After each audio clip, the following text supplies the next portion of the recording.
இந்தியாவில் கங்கை, யமுனை, நர்மதை, சரஸ்வதி ஆகிய 4 நதிகளும் சிறந்தவை. இவற்றில் கங்கைக்கு இணையான நதி இந்த பூமியில் இல்லை. பண்டைய காலத்தில் நர்மதை நதி பல வருடங்கள் தவம் செய்து பிரம்மதேவனை மகிழ்வித்தது. மகிழ்ச்சியடைந்த பிரம்மதேவன் என்ன வரம் வேண்டும் என்று கேட்டார். நர்மதை நதி, பிரம்மாதேவரே, நீங்கள் என் தவத்தால் திருப்தி அடைந்தால் என்னை கங்கை நதியைப் போல் ஆக்குங்கள் என்றது.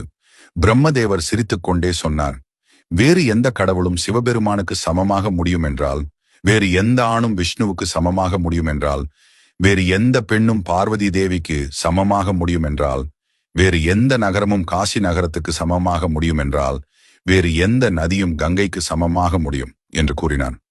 பிரம்மாவின் பேச்சை கேட்ட பிறகு நர்மதா தனது வரத்தை துறந்து காசிக்கு சென்று பில்பில தீர்த்தத்தில் சிவலிங்கத்தை நிறுவி தவம் செய்யத் தொடங்கினாள்.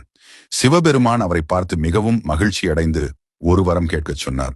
அதற்கு நர்மதை, இறைவா, ஒரு அற்ப வரம் கேட்பதால் என்ன பயன்?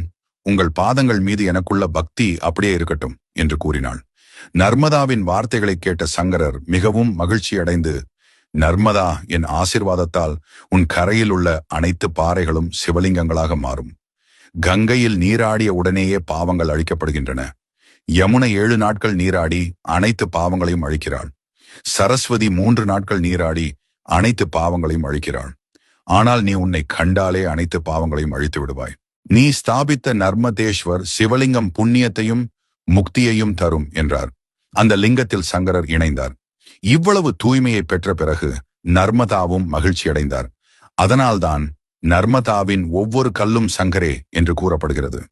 புராணங்களின்படி மகா கங்கை தனது அனைத்து பாவங்களில் இருந்தும் தன்னை தூய்மைப்படுத்திக் கொள்ள ஒரு வருடத்திற்கு ஒரு முறை ஒரு கருப்பு பசுவின் வேடத்தில் நர்மதைக்கு சென்று தன்னை தூய்மைப்படுத்திக் கொள்கிறாள்.